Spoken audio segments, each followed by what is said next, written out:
7 Eyewitness News starts right now. Chaos at the ice caves. One person was killed and several others injured, including a girl, after a collapse buried people in ice and debris. New at 11, witnesses tell Cairo 7 about joining the search for survivors. We were determined to help and offer what we could. And the hiker who shot this video tells us how she wishes she could have saved a life. Maybe if people could see my video earlier, this wouldn't happen to them. Team coverage at 11 in the air and on the ground. We're at Harborview Medical Center where several survivors were airlifted. But we start near Granite Falls with Cairo 7's Henry Rossoff, where the person who died is still buried in the cave. Henry?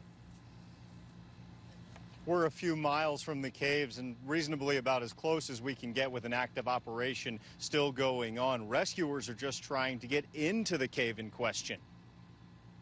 Chopper 7 gives you the best view of the collapsed cave with a giant pile of ice littered across its mouth.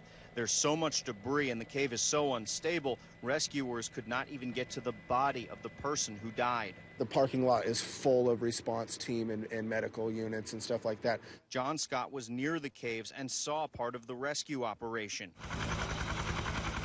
He shot this cell phone video of victims being taken from the scene by rescue helicopters, then transferred to medical helicopters bound for Seattle. They were definitely being talked to, so they were responsive. But I couldn't tell you. They were in braces and everything, you know. 3 people were seriously injured and had to be flown out. A young woman was also driven by ambulance to a hospital in Everett. Because it's not illegal to go in the caves. However, we've been saying since mid-May it's extremely dangerous. And a sheriff's spokeswoman says the person who died was inside the cave when it collapsed. That's different from Sunday when part of the front of the cave came crashing down while a woman recorded video. No one was hurt when this happened. There are numerous signs warning people not to go inside because of the possibility of falling ice, especially considering the hot summer. It's weakened the caves themselves. They're essentially a frozen over avalanche chute sitting over a waterfall, sitting below a giant rock chute. Okay, it's incredibly dangerous. None of those injured nor the person who was killed was identified by law enforcement tonight. We are expecting an opportunity tomorrow morning to get closer, to go up to the cave and really take a look for ourselves and see what happened. Live in Verlot, Henry Rossoff, Cairo 7 Eyewitness News. All right, Henry, thanks. To Gary Horker now, live at Harborview Medical Center, where survivors landed with a wide range of injuries. And Gary, you've been checking now on how those 3 people are doing. I have, and I've heard probably about a half an hour from a Harborview Medical Center spokesperson. She tells me at last check, 2 men and a woman are being treated here for a wide variety of crushing type injuries, as you can imagine, from all the tons of falling ice. The most severely, we're told, injured person is a 25-year-old man who has a severe head injury and a lot of broken bones.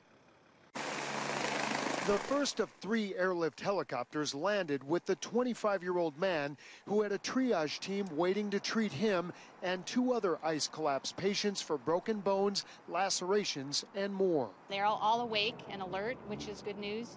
They're being currently assessed for injuries ranging from lacerations to the head, the leg. We are seeing some fractures to the leg. A 35-year-old man arrived here in serious condition with the same kind of crushing type injuries.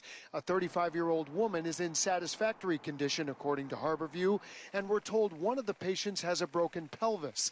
But each one will be put through a diagnostic scan to find out the full extent of impact injuries from all the falling ice. Leg fractures, shoulder pain, lacerations to the leg, head. The fracture part, that's what we're sorting out now. The one piece of good news that we can pass along to you is within the last half hour, I've learned that a child was also taken by ambulance to Providence Medical Center in Everett. Her injuries are described as minor cuts and bruises. She should be released to her parents later tonight. And tonight, we're live from Harborview Medical Center in Seattle. I'm Gary Horker, Cairo 7 Eyewitness News. I felt so bad that I wish I could have posted this earlier. Well, you just saw the video that woman believes could have saved the people in today's collapse. Those ice chunks fell over the weekend. She tried to warn the world, but she told me tonight that she believes she was just hours too late. Oh my God. That's very sad. Shock tonight for Sarah Soleimani when I told her about today's victims via Skype. She immediately thought of the video she captured at 3 p.m. yesterday. Huge chunks of ice cracked, then crashed down. No one was hurt then, but it was obvious that was just good luck. And while we were going back, hiking back to our car, I was just talking to every single people we saw and told them, you know, the collapse happened, please don't go inside. She says she warned about 15 people along the trail, showing them the video. Yeah, they were scared. They were very shocked. Sarah says everyone out there had to pass clear warning signs like this, and she believes many knew about Grace Tam, the little girl killed by falling ice here 5 years ago. Because when hikers Google the ice caves, Grace's story always comes up. But nothing, she says, speaks as loudly as this. I knew that they were listening to me and they're not going inside. She posted the video to YouTube and social media ASAP. Unfortunately, I didn't have any internet or computer until today. Cairo 7 showed it at the top of our 5 p.m. news. A massive North Sound ice cave collapse with hikers all around it, caught on video. At that point, no one knew that the caves had collapsed again just 15 minutes earlier. Maybe if people could see my video earlier, this wouldn't happen to them. One of the people who did not see that video, the girl who we found on social media, who tells us that she actually survived the collapse today. These are pictures from inside the cave that came crashing down on her and several others. The ice just scraped her, but buried others. Chloe Jakubowski says she and some friends ran to safety and they called 911. Now, here is her Instagram post from 2 hours ago. It reads, "Got caught in an ice cave collapse. I'm so insanely lucky that I am still alive. I hope they get those injured people out of there. R.I.P. to the woman next to me." Coverage continues on Cairo 7. Ahead at 11:15, we're talking to locals who have seen the caves up close and know the terrain. They tell us how this could have been easily avoided. Checking out now the Pinpoint Storm Tracker. Take a look. It's not the rain that we're looking for, but the clouds, fires in British Columbia having a major impact on the air around Seattle. Our chief meteorologist, Sam Argier, is in the Cairo 7 Pinpoint Weather Center. Sam. And Steve, want to give you another perspective from high-resolution satellite imagery from NASA during the day today. Low clouds along the coast. That's the bright white. But you see this lighter white. That is all smoke drifting into western Washington from those wildfires in British Columbia. We still have the haze out there tonight. Colors of orange, Bellingham, and also Lake Forest Park in the unhealthy for sensitive groups category. And this haze will be sticking around over the coming days. Now, we saw some improvement today with the wind coming off the ocean. That's still going on tonight. In fact, we have some low clouds already along the coast. Those push in for tomorrow morning. But we still have another sunny, warm day. Tracking more 80s coming our way and finally breaking out of the heat streak. That's all coming up in your full Cairo 7 Pinpoint forecast. All right, Sam. A CityCam time-lapse looking south toward Mount Rainier shows a layer of smoke adding to the occasional buildup of summer pollution. The mountain was mostly blocked out there, but it was definitely an improvement from earlier today. Chopper 7 captured a much more visible haze over downtown Seattle late this afternoon. The color so muted, it almost looks black and white there. This is the view looking north from the Renton area. And as Sam mentioned, the north is where the problems are coming from. Dozens of wildfires burning in British Columbia, and the winds funneled the smoky haze south into Washington. Got so bad in Skagit County overnight, air quality ratings plunged to very unhealthy levels. I have not seen it this way before. Experienced burning sinuses, difficulty breathing, maybe a raspy cough, itchy eyes, all of what you would expect from standing over a campfire for a long time. Conditions did improve a bit through the day, but air quality is again expected to drop to very unhealthy levels several times this week. Well, tonight, a 36-year-old man is in the hospital in critical condition after he was shot while stopped at a traffic light in South Seattle.